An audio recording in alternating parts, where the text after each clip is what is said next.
This is iFIBER 1 News. Here are today's top stories.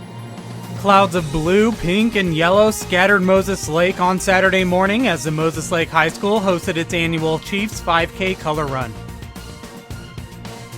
Quincy's new police station is now substantially complete after several delays. It was homecoming night at Soap Lake High School Friday as the Eagles look to make it a good one against the Oroville Hornets. From the iFIBER 1 newsroom, this is iFIBER 1 News, and it starts now. Clouds of blue, pink, and yellow scattered Moses Lake on Saturday morning as the Moses Lake High School hosted its annual Chiefs 5K color run. Those white shirts didn't stay white very long on Saturday morning as a couple hundred participants made their way from the high school along the city streets. At each color station scattered along the route, runners were doused with non-toxic colored powders before they made their way back to the high school, some a little more colorful than others. This is the third year of the school's color run.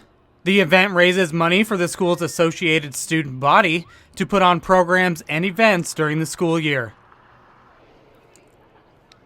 The school's National Honor Society also hosted a free pancake breakfast, with money raised going to local charities. This is Joe Utter for iFIBER 1 News. She's just trying to get rid of the flies. Folks in Quincy had a chance to get a lesson on the pioneer history of the area at the 14th Annual Harvest Day at the Quincy Valley Historical Museum on Saturday. Families got to try several activities that were part of the settlers' everyday lifestyle, including making candles or pumping water out of wells. Kids also got a chance to work their muscles doing tougher labor like grinding corn through a vintage corn shucker or pressing apples to make homemade apple cider.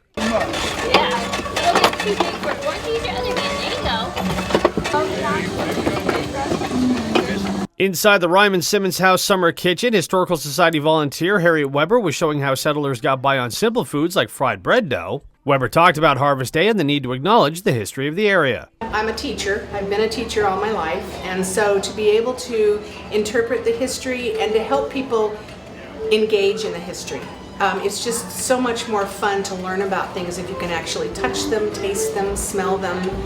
And I think it's important. I think it's getting more important actually as time is going on for young people and families to sort of step back out of the way our world is and to realize the values and the things that were important 112 years ago are still things that we can carry with us even though we may do them differently.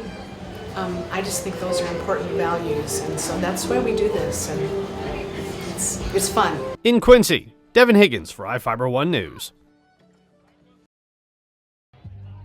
It was homecoming night at Soap Lake High School Friday as the Eagles looked to make it a good one against the Oroville Hornets. Soap Lake was going for their third straight win and sole possession of third place in the Central Washington League 2B standings, but the Hornets struck first. Quarterback Nathan Hughes found Andrew Mears in the back of the end zone and put Oroville on the board 8-0 after the 2-point conversion. We pick it up in the second quarter, Eagles down 16-0, but not for long after this 18-yard hookup, and Soap Lake would convert the two-pointer to make it 16-8.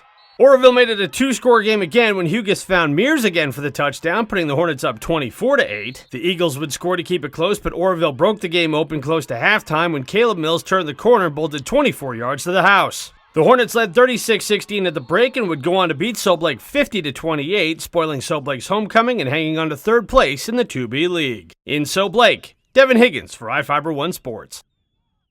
Week 6 was a good one for three Grand County teams as Moses Lake, Royal, and Warden all notched big wins while Ephrata and Quincy joined Soap Lake in the loss column. With 3 weeks to go in the season, schools are looking to solidify potential playoff positions this Friday night.